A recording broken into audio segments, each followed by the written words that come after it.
Donc le PB 86, j'ai commencé par faire des vidéos, par aller au match dans la salle du Dolmen à Poitiers, une salle de 500 places, et par filmer les matchs parce que ça me passionnait. Et puis, comme je vous ai dit tout à l'heure, depuis que j'étais petit, je faisais des vidéos, j'aimais bien ça. Et je me disais, tiens, peut-être que je pourrais faire un documentaire de basket. Et donc j'ai fait mon premier documentaire de basket en 2005 sur le PB 86. Donc ça a été un DVD qui est sorti, qui était tout pourri, mais qui a eu du succès et qui m'a permis de me lancer. J'insiste sur le fait qu'il était tout pourri, mais que j'assume totalement, parce que beaucoup... Non, il était vraiment tout pourri, je vois que tu fais la moue, mais si, bon, il était pas mal pourri. Il est important, et ça c'est ce qu'on vous racontera aussi dans le monde des startups pour ceux qui se lanceront, il est important à un moment de se lancer et de faire quelque chose, et de créer la première chose, et même si elle n'est pas parfaite. À l'époque où j'ai lancé ce DVD, j'avais un copain qui avait un projet de film et tout, il avait écrit des trucs, c'était un film hyper artistique, poétique, machin truc bidule. Donc 2005, on est 13 ans après, son film n'est jamais sorti, il n'a jamais rien fait. Et moi j'ai pu faire d'autres trucs un peu moins pourris, voire presque bien, depuis. Donc la différence entre quelqu'un qui va se dire oui, je vais faire le truc le meilleur du monde, et quelqu'un qui va se dire bah, je le fais, puis on verra ce que ça donne, et puis bah, si c'est pas top, on va s'améliorer en le faisant. Donc je ne regrette pas du tout parce que ça m'a mené à toute l'aventure qui suit derrière avec le PB86. Donc l'année d'après, mon premier DVD c'était Naissance d'un club. On était en, je crois que pas me tromper dans les dates, hein. On était en 2005 et c'était, il y avait deux clubs à Poitiers, le CEP et le Stade, ils avaient fusionné pour créer le PB86. Et donc c'était la naissance de ce nouveau club et j'avais fait un DVD qui raconte toute la saison avec des interviews faites dans mon appartement, avec un drap noir, des éclairages de jardin que j'avais trouvé à 15 € chez Jardiland ou je ne sais pas où. Et donc un micro-cravate à 15 € aussi, donc avec du son un peu dégueulasse. Mais voilà, je m'étais lancé dans le truc. Et c'était dans l'idée de tous les documentaires que j'avais vus quand j'étais petit sur la NBA, j'étais passionné de ça. J'étais vachement content de le faire sur l'équipe du coin. La deuxième année, il se trouve qu'ils sont montés de National 1, donc la 3e division, en Pro B. Et donc là, j'ai fait un deuxième documentaire qui s'appelait Destination Pro B, où on suit toute la saison, et à la fin, on voit qu'ils gagnent. Alors le postulat de départ, c'est ils aimeraient bien quand même monter, mais on ne sait pas s'ils vont y arriver. Les choses difficiles dans la saison, il y en a un qui s'est blessé, on a perdu des matchs, on ne sait pas si on va monter. Et la résolution de l'histoire, c'est qu'ils montent. Et l'ouverture vers la suite, c'est mais que va-t-il se passer au niveau de dessus? Est-ce qu'ils vont y arriver? Donc j'ai fait ces deux documentaires avant de donc ça m'a rapproché du club. Et je suis devenu en 2007 le responsable du marketing dans un club qui est passé de la salle de 500 places à une salle, à la salle Lawson Body, que vous connaissez peut-être, à côté de la piscine, qui doit faire 2300 places. Et donc, il y avait la première problématique, c'était de passer, de multiplier quasiment par 5 l'affluence de la salle. Et on ne savait pas si est-ce qu'on est capable de transformer 500 personnes en 2300 personnes. Il se trouve que la première année, on n'a pas été capable de faire ça. Et donc, on avait des matchs contre des équipes connues dans le basket, donc Limoges par exemple, ou contre des villes connues, comme Paris, tout simplement. Et dans ces matchs-là, il y avait beaucoup de gens qui venaient. Donc la salle était pleine, on avait 2300 personnes, super ambiance, c'était génial. Et après, la semaine d'après, on jouait contre Boulazac. J'ai rien contre Boulazac, mais... Et Boulazac, bah, on faisait 1000 personnes. Et donc on avait une grosse perte de spectateurs, alors qu'on vivait quand même une aventure qui a un début, une fin, et puis des épisodes. Et donc, on s'est beaucoup concerté, on a réfléchi. Donc on est à l'époque en 2007, YouTube doit être tout neuf, Facebook aussi. Donc on est déjà sur ces réseaux-là, mais pas de façon hyper active. À l'époque, on a un débat, est-ce qu'il faut être sur YouTube ou Dailymotion? Parce que le débat valait le coup à l'époque, et il ne vaut pas du tout le coup aujourd'hui. Et je te chambre en toute amitié. Donc voilà, on était même à une époque où on se disait, est-ce qu'on filme en 4/3 ou en 16/9? Parce que c'est pour vous dire qu'en 11 ans, la technique a tellement évolué que... Mais à l'époque, c'était des vraies questions. Est-ce qu'on filme en caméscope avec des cassettes ou est-ce qu'on enregistre sur des cartes SD comme tous les caméscopes font aujourd'hui? 2007, c'est la sortie du premier iPhone qui filmait quand même super mal et tout. Enfin, donc vraiment, on était un peu à une autre époque. Et donc on s'est dit, sur la base des documentaires que j'avais déjà fait, qui avaient connu un certain succès, on s'est dit, il faut qu'on arrive à faire comprendre aux gens qu'une saison de basket, c'est comme une saison, alors à l'époque c'était pas ça l'exemple, mais je vais prendre celui-là aujourd'hui, comme une saison de Game of Thrones. Et c'est pas, je vais regarder l'épisode 1 et l'épisode 7, parce qu'ils ont l'air sympas, et pas regarder le 2, 3, 4, 5, 6. C'est complètement débile, on va pas suivre l'histoire et tout ça. Donc on voulait faire comprendre aux gens qu'une saison de basket, c'est une aventure avec des épisodes, et que chaque match est un épisode, et qu'il faut suivre tous les épisodes. Enfin, il est recommandé de suivre tous les épisodes pour pouvoir vraiment savourer l'aventure de très près. Et donc pour matérialiser tout ça, on a créé une web-série qui s'appelait Vis mon match. Donc c'est en 2007, encore une fois, on était, je crois, la première web-série du sport français. Et Vis mon match, le postulat, c'était d'aller, pour chaque match à domicile, d'aller suivre une personne qui participe à l'environnement du club. C'était aussi l'occasion de faire découvrir qu'un club de basket, ce n'est pas juste 10 joueurs qui jouent à la baballe sur le terrain, mais c'est des bénévoles, des dirigeants, des partenaires, des supporters, des journalistes. Il y a tout un écosystème autour du basket. Et donc l'objet de Vis mon match, c'était de faire découvrir chaque match à travers le regard d'une de ces personnes. Donc le premier épisode a été fait sur un joueur, parce qu'on avait besoin de lancer la série. Et après, on a fait des épisodes sur un spectateur, sur des bénévoles, sur des partenaires, enfin on a vraiment, sur des journalistes, on a vraiment fait tout le prisme. Et c'est une série qui, pour l'époque, a vraiment bien marché. J'ai plus de chiffres en tête, mais ce que je sais, c'est qu'il y a eu une popularité qui a dépassé Poitiers. Donc Poitiers était, dans sa première saison, en 2e division, et pour autant faisait parler dans toute la France de sa série, et même en première division, les gens parlaient « mais qu'est-ce que c'est que ce truc ?» Donc on était assez contents de ça, mais surtout, ce qu'on a retiré de ça, c'est qu'on est passé d'un jeu de baballe à une aventure partagée avec les gens. Parce que quand on met les gens comme acteurs de la série, quand on met un bénévole ou un jeune supporter comme acteur de la série, on l'implique, tous ses copains regardent et se disent « bah ouais, ça pourrait être moi », et donc on regroupe tous les gens dans l'aventure. Donc l'idée, c'était de faire devenir que chaque match devienne un événement, un épisode, une aventure aussi, hein, parce que est-ce qu'on va gagner, est-ce qu'on va perdre, on a utilisé tous les ressorts du storytelling pour mettre un peu de dramaturgie, en racontant aussi les moments difficiles. Et on a eu de très forts résultats, puisqu'en fait on est passé d'affluence irrégulière à affluence haute, jusqu'à un moment où on est passé à guichet fermé, et on est resté plusieurs saisons de suite à guichet fermé. Ce qu'on appelle guichet fermé en sport, c'est quand vous allez le soir du match à la salle et qu'à 2 minutes du match, il n'y a plus de place, vous ne pouvez plus acheter de place pour rentrer. Tout est rempli et tout est... Donc on était vraiment ravis de tout ça. Et je vais vous montrer un exemple d'un épisode introductif de la saison 4 de Vis mon match. C'est le moment où la réalisation devenait un peu mieux et moins bricolée du départ. Vis mon match, après vous allez sur YouTube ou sur Dailymotion, mais on les a mis aussi sur YouTube. Vous tapez Vis mon match, vous pourrez voir plein d'épisodes. Pour vous montrer un peu le ton et comment on a théâtralisé le fait d'avoir ces basketteurs qui jouent au basket. Bienvenue dans la suite des aventures du PB86. Vous allez découvrir le club de basket qui fait rêver toute la France. Depuis 2005, Poitiers, c'est la capitale du Showtime. Et le dunk, ce sont ses 2 premiers points en proie. Les superstars poitevines éclaboussent la proie de leur talent. Aucun adversaire ne leur résiste.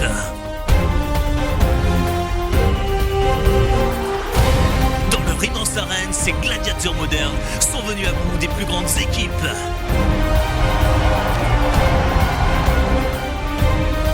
Ils dominent le championnat et cette année encore, ils jouent le titre. Oh la voix, on se calme, hein. On n'est pas dans une série américaine ici. Hein.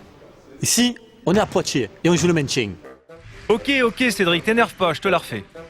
Les aventures du PB86 commencent en 2005, époque où le club évolue dans une petite salle de 500 places en National 1. L'année suivante, Guillard, Gomez, Devéat et les autres surprennent tout le monde, remportent le championnat devant Limoges et accèdent en Pro B. Les autres ne défendent pas. No defense. En 2007, l'entraîneur Rudy Nelom est arrivé pour crier des trucs à propos de la défense. Attention à 3 points, il va baigner. Et c'est dedans. Et c'est fini. C'est fini. Poitiers est en finale. Visiblement, Rudy, il a bien fait de crier. Trouve-moi une équipe Pro B qui possède 5 joueurs ayant la volonté de jouer au tarot. De partie de tarot en coup de poker, Poitiers continue d'enflammer son public avec une équipe fantastique. C'est pour ça que les joueurs formés localement vont faire du bien au tarot français. Hey, when you put that up, I said, oh shit, that's gonna clash. That's gonna It felt clash. good though. Yeah, but it looked long. And I looked, I was like, oh shit.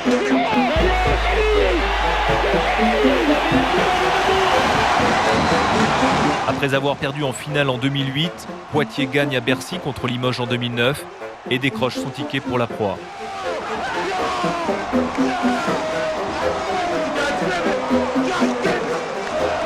Il rentre dans l'élite du basket français. Cédric Gomez de l'autre côté qui pénètre. Il va donner la balle à Lamine Kanté à 3 points, c'est ouvert. Au plus haut niveau en 2010, la bande de copains surprend encore tout le monde. Tu savais dans ta tête que t'allais shooter à 9 mètres. Bon, on n'aura pas la réponse. Voilà, on n'aura pas. Ah voilà, on lui a mis son short. Pour leur première saison à ce niveau, ils vont en play-off et ils s'inclinent contre le futur champion. Cholet est trop fort, mais Poitiers a bien lutté.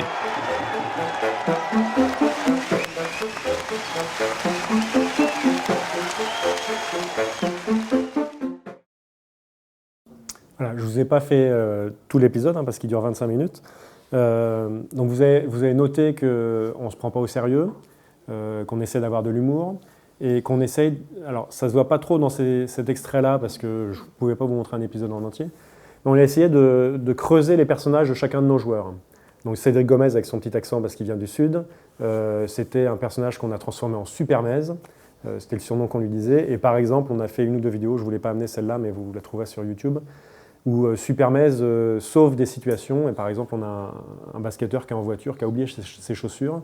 Il est en train de rouler et il dit « Ah mince, j'ai oublié mes chaussures, je vais demander à Supermez ». Il appelle Supermez et on voit Supermez qui vole à côté de la voiture et qui lui donne ses chaussures. En fait, on le tenait par l'arrière du véhicule sur la fenêtre arrière. Et, bon, tout un tas de conneries comme ça. L'objectif n'était pas d'être les rois de l'humour, mais c'était de montrer qu'on ne se prenait pas au sérieux, que pour autant on faisait des choses sérieuses, parce que vous voyez qu'en termes de réalisation, ça devient qualitatif et sérieux. Mais de créer de la proximité. Il y a beaucoup d'épisodes où on voit... on a fait un épisode sur la Saint-Valentin avec deux couples qui se baladent à Blossac et qui racontent leur vie de famille. On a un épisode avec Yann Devéat, le gros bébé, donc qui fait 2,5 m et 120 kg, qui vient d'avoir un bébé et qui change la couche. Évidemment, le bébé fait caca dans la couche jusqu'au moment où elle a fini d'être changée. Tout ça, c'est des éléments de narration qui sont très importants pour nous. Ça permet de créer du lien entre les gens qui regardent et le basketteur. On n'a pas beaucoup de lien physique entre quelqu'un qui fait 2,5 m et 120 kg et nous. Par contre, la problématique de la couche, j'imagine qu'il y a des gens qui le vivent régulièrement. Non, je regarde une jeune maman et puis moi je l'ai vécu aussi avec une nièce ou le spécial pipi quand on enlève la couche et qu'on se fait pisser dessus.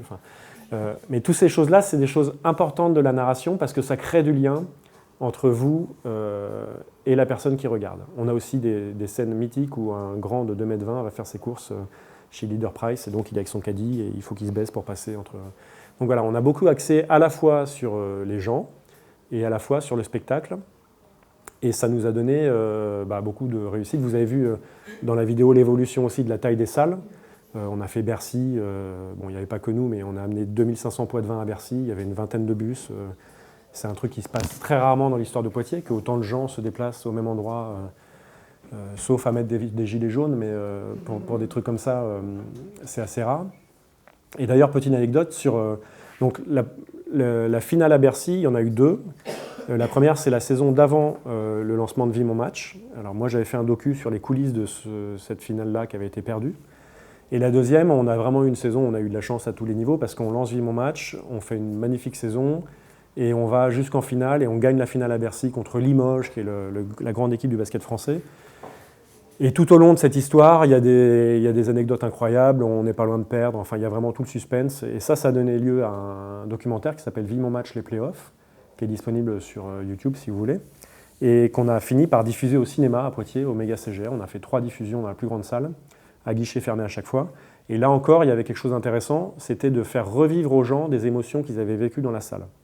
De leur remontrer un spectacle dans lequel ils étaient spectateurs, et puis là, ils revivent le moment. Et dans ces moments-là, il y a l'effet Madeleine de Proust. Je regarde un film, et puis toutes les émotions que j'ai ressenties quand j'étais dans la salle me remontent, et ces émotions, elles vont rester à tout jamais parce qu'il y a un documentaire qui est là, et j'ai des gens qui régulièrement me disent « Tiens, j'ai regardé Vie Mon Match, ça m'a rappelé des choses et tout ». Donc là, il y a vraiment quelque chose d'intéressant dans le narratif. Et quand on passera aux questions-réponses tout à l'heure, il y avait une question sur Internet sur une salle de spectacle, comment faire du storytelling autour d'une salle de spectacle. Et il y a peut-être raconter les coulisses de la salle de spectacle et aussi raconter les grands événements, faire réagir les gens qui regardent les spectacles, enfin voilà, faire remonter ces émotions et essayer de les capturer par la vidéo. Ensuite, je vais vous montrer quelques campagnes de com de l'époque. Donc, il y a tout le côté storytelling qui n'empêche pas la communication, mais on essaie de rester dans la même idée de l'aventure partagée. Et donc là, c'est des campagnes de pub qui ont aussi fait un sacré buzz et qui nous ont permis de nous rapprocher des différentes parties de notre écosystème.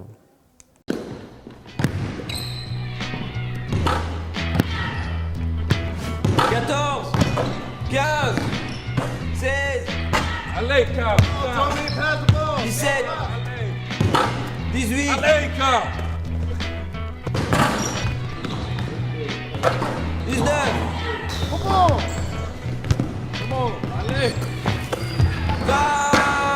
Ah, je suis chaud en ce moment, les gars, faut jouer sur moi ce soir.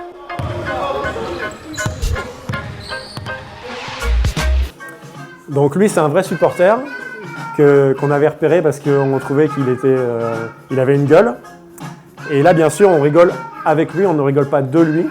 Mais quand on lui a proposé de venir et qu'il est dans son maillot trop serré et tout ça, et c'est une pub qui a fait un carton et tous les supporters qui voient cette pub se disent « ça aurait pu être moi dans la pub » et se disent « ouais, c'est sympa, il y a une proximité ».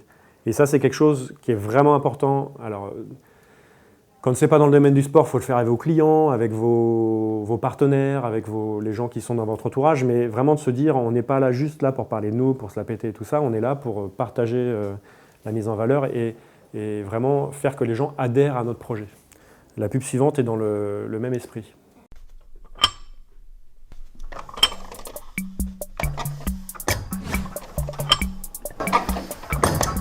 Kenny, regarde ça.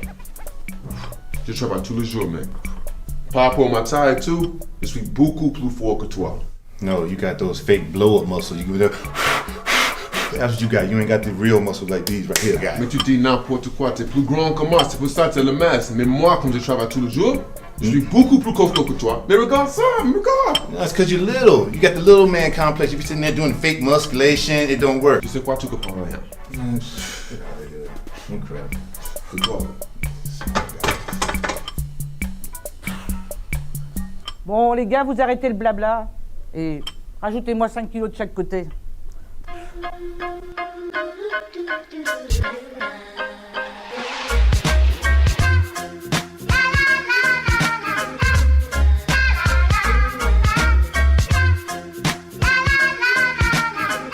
Donc là, c'était avant le slogan « L'aventure partagée », c'était « L'aventure continue ensemble ». On essayait toujours d'intégrer les gens. Il y a plusieurs niveaux de lecture dans cette petite pub. Je vais juste revenir dessus 2 secondes. On ne va pas le regarder tout en entier, mais le deuxième niveau de lecture qu'il faut avoir, c'est pour ceux qui connaissaient bien le basket à l'époque, c'est que derrière, on voit le meneur de l'équipe, Cédric Gomez, qui est réputé pour être tout frelé et pas costaud du tout, qui lui fait avec des poids de 2 kilos, que tout le monde ici pourrait utiliser. Et donc, on voit les 2 Américains, donc ça, c'était les 2 stars de l'équipe que tout le monde adorait. Et puis derrière, vous voyez discrètement Cédric Gomez qui fait, c'est pas du tout de la muscu, ça ressemble à rien. Mais voilà, ça faisait partie des petites pépites qu'on essayait de cacher pour que les gens... Voilà. Il est impressionnant, en plus il est hyper sérieux. Et donc ce qui est super, c'est que ça crée aussi de l'engouement avec les acteurs, les joueurs. Je ne sais pas si je suis sorti du mute ou pas là. Ouais. Et donc c'est en plus pour le team building, si vous êtes dans un tout autre domaine, ces moments de tournage, c'est très fort pour le team building parce qu'on va être là, on va s'amuser à faire un tournage. Après, ils vont se voir en vidéo. Au début, ils seront timides et puis après, ils seront plus timides. Et au début, ils vont dire « mais dans quoi vous nous emmenez ?» Et puis après, ils vont trouver ça marrant. Enfin, il y a vraiment des ressorts très intéressants.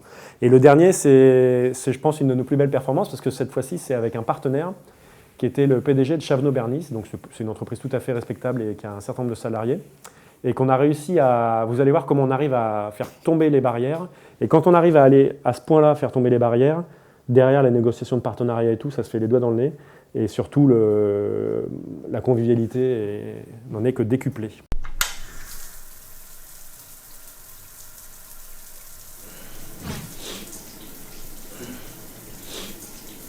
Philippe, passe-moi ton savon, j'ai oublié le mien.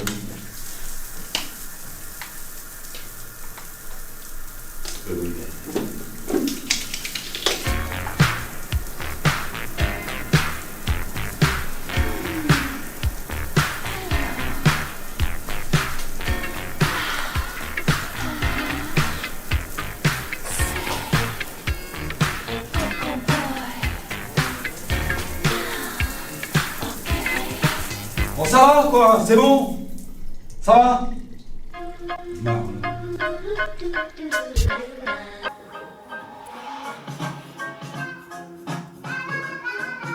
Ça doit être en 2010, vous voyez, donc il y a quand même un certain temps. On peut imaginer que... Je vais laisser la musique se finir. On peut imaginer que les mêmes pubs, aujourd'hui, avec la capacité de caisse de résonance des réseaux sociaux, feraient encore plus de buzz. Mais à l'époque, évidemment, au sein du club, ça a fait un succès fou. Et vous voyez bien qu'on n'est pas en train de dire « venez voir les matchs, machin bidule », on est en train juste de dire « c'est une aventure partagée ». Et là, on accroche les gens autour de nous. Et je reviens sur l'effet growth hacking dont je vous ai parlé tout à l'heure. C'est l'idée d'utiliser la notoriété d'une personne pour toucher les gens qu'elle connaît. Philippe Lachaume, qui est un dirigeant d'entreprise qui est connu localement, quand il y a cette pub qui sort, tous ses potes voient la pub et se demandent mais qu'est-ce que c'est que cette histoire, c'est quoi le PB86, c'est des délirants et tout.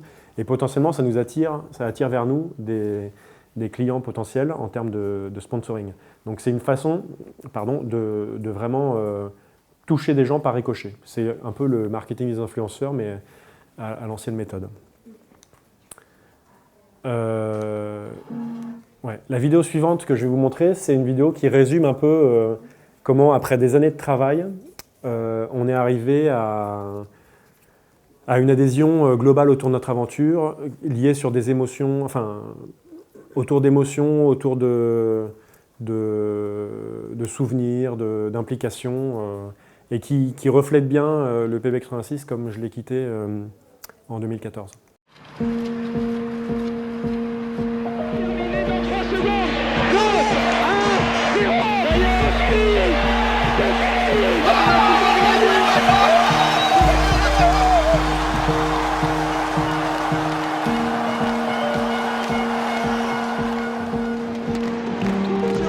Il shoot et met devant.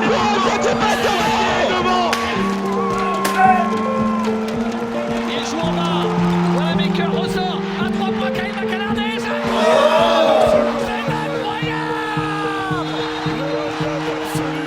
C'est pour Poitiers finalement. Thierry James avec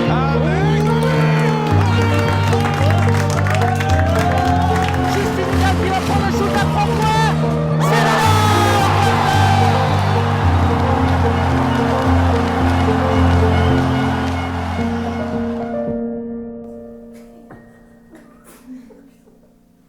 Donc vous voyez bien dans cette vidéo comment on est allé plutôt sur les émotions. On a montré des jeunes, des vieux, des victoires, des défaites, des gens dans la salle, des gens en dehors de la salle, parce qu'un de nos objectifs, c'était aussi de sortir de la salle.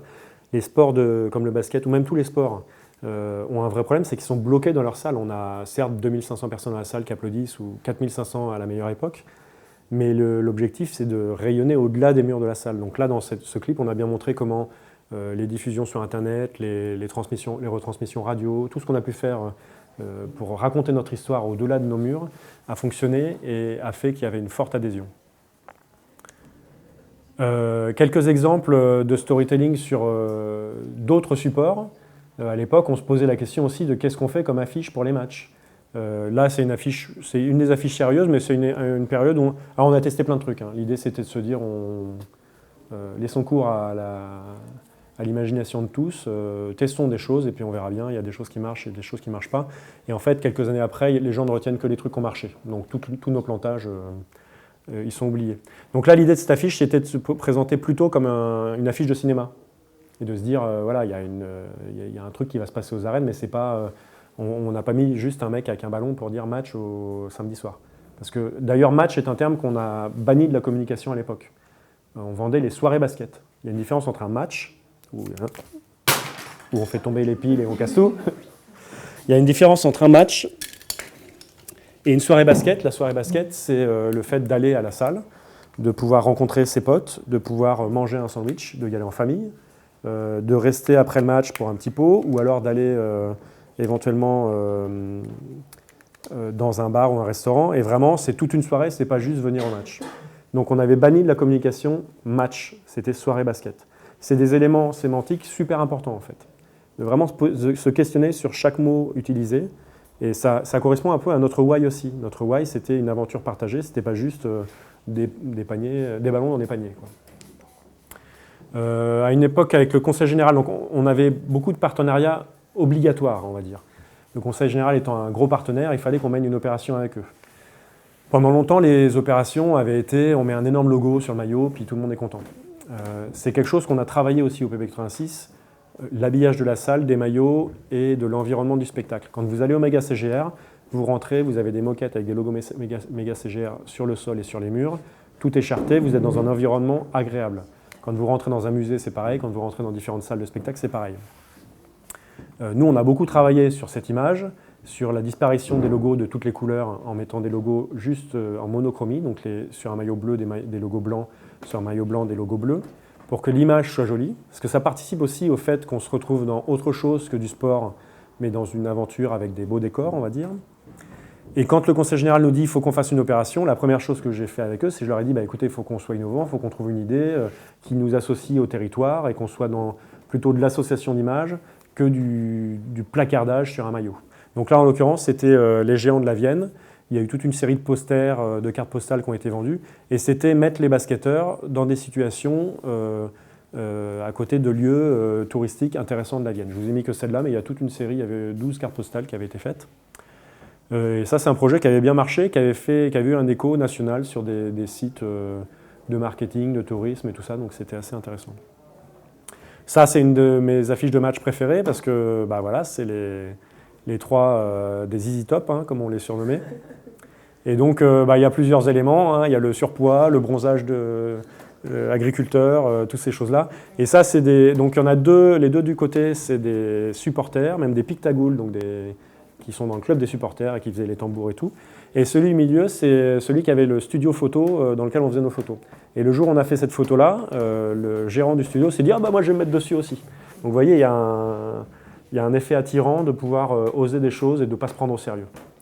Toujours notre logique, ça a été de faire quelque chose de sérieux sans se prendre au sérieux, sans jamais se prendre au sérieux. Donc quand on faisait une bêtise, on l'avouait, puis voilà, ça arrivait.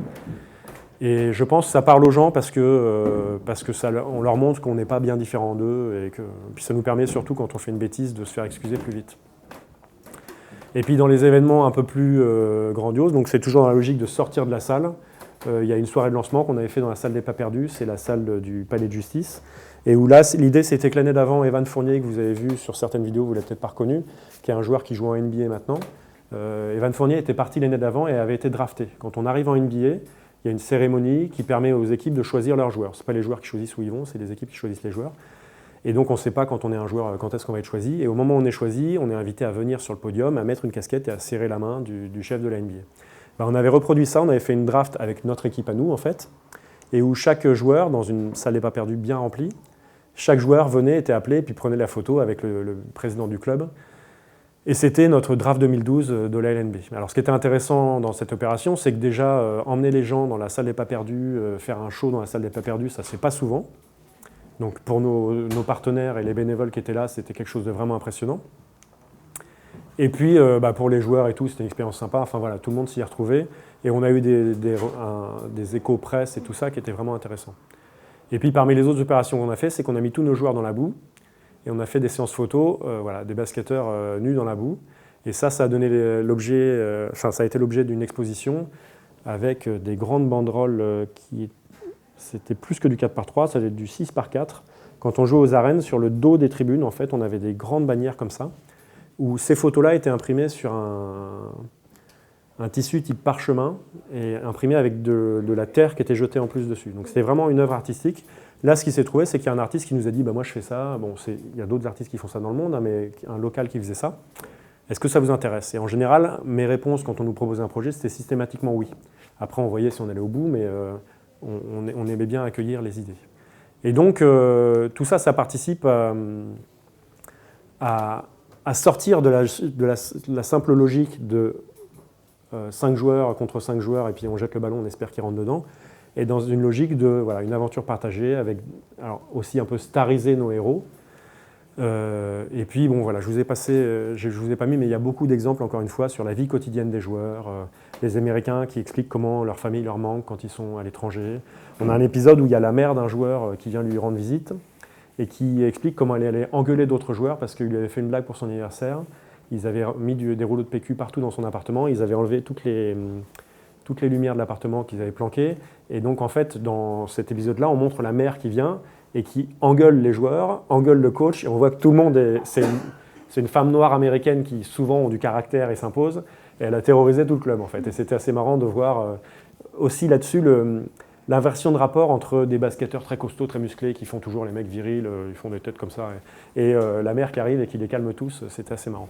Puis on avait aussi une vidéo avec l'enfant d'un des joueurs, qui justement, c'était l'enfant de Kenny Younger, qui justement jouait contre sa grand-mère, cette femme imposante, et sa grand-mère, il avait 4 ans, donc il essayait ses tirs, et sa grand-mère contrait tous ses tirs. Et elle balançait les tirs et tout, et à la fin, le jeune enfant finissait en pleurant, mais l'idée c'était...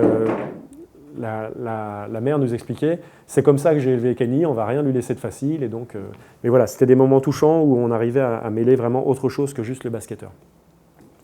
Et le résultat de tout ça, alors il ne faut pas nier que dans cette période, on a connu beaucoup de victoires. Donc il y a eu aussi l'aspect sportif qui nous a entraînés dans la réussite. Mais je pense qu'il n'y aurait pas eu un lien affectif aussi fort s'il n'y avait pas eu le storytelling autour de tout ça. C'est pas je pense, c'est je sais. Parce que pour constater, tous les ans, il y a une équipe qui monte de 2e division en 1re division. Et je n'ai pas constaté ailleurs un tel engouement qui a perduré sur des années. Et là, le PB86 connaît des années plus difficiles depuis quelques temps. Je pense que certains spectateurs continuent à venir par rapport à ce qu'ils ont vécu et ce qu'ils ont ressenti à cette époque-là. Et donc le résultat concret, quand même, pour vous démontrer qu'on peut réussir à remplir une salle, pas qu'en gagnant des matchs, parce que c'était quand même je ne l'ai pas dit en introduction, mais c'était l'argument qu'on m'a sorti dès le départ. Il suffit de gagner les matchs pour que la salle soit pleine. Il ne suffit pas de faire le plus beau film du monde pour qu'il réalise le plus de ventes. Et même en contre-exemple, des gros navets américains font beaucoup de ventes parce qu'il y a beaucoup de marketing et de storytelling autour. Et donc le meilleur exemple, c'était ce match que je vais vous montrer. Voilà. On a fait un match contre Cholet, c'était en décembre... d'une année, je ne sais plus laquelle, 2012 ou 2012, oui. Non, 2011. Décembre 2011. Donc un match en décembre qui était à l'époque pas évident à remplir, on ne savait pas qu'est-ce qui allait se passer parce que c'est pendant les vacances, alors est-ce que des gens partent de Poitiers pour aller dans leur famille, etc. etc. Et ce match, c'était après 9 défaites de suite en championnat, on avait un bilan de 2 victoires et 10 défaites, on était dernier du championnat, on avait perdu plein de matchs de façon écœurante pour le public. Et pour autant, vous voyez que les joueurs continuent à communiquer avec le public. Et les gens étaient venus et à la fin du match avaient applaudi, alors qu'on avait encore perdu, donc on avait fini à 2-11. Et moi, pour avoir travaillé dans quasiment toutes les salles de France, c'est la première fois que je voyais ça, parce qu'en général, quand il y a de la défaite, il y a souvent des gens qui se mettent à siffler, en fait, dans le sport, dans tous les sports, mais dans le basket aussi. Et donc, on aurait pu s'attendre à ce qu'à la fin de ce match, les joueurs soient sifflés, le coach soit sifflé. Et non, les gens ont applaudi, parce qu'en fait, on avait fait tellement de storytelling et on avait raconté tellement les coulisses que les gens ne se disaient pas « Ah, machin, il est nul, c'est un con ». Les gens se disaient « Ah, machin, je le connais, j'ai vu son histoire, son aventure, je suis triste pour lui ». Et vous voyez comment on a créé du lien affectif, on a renversé la balance et on a éliminé la problématique de la défaite. Alors c'est quand même mieux de gagner des matchs, hein, je ne dis pas le contraire, mais le storytelling et le marketing peuvent aider à lisser ces inconvénients. J'aurais pu faire beaucoup plus long sur le PB86 parce que j'y ai passé 7 ans, on a fait plein de choses qui m'ont beaucoup passionné. Mais c'était à une époque où on n'utilisait pas encore aussi bien que par la suite les réseaux sociaux, même si on était dessus et qu'on utilisait Facebook. Mais je vais vous passer sur un autre exemple plus récent qui date d'il y a 2 ans. Et c'est la course de sa vie. Alors dans les vidéos que vous avez entendues, il y avait une voix off, c'était la voix off de Vincent Hulin, qui est un journaliste de France Bleu Poitou. Que j'ai connu grâce au PB86 et qui un jour est venu me voir parce qu'il a eu un problème par rapport à une aventure qu'il voulait mener. Je vais laisser vous raconter la problématique de départ, poser la situation initiale.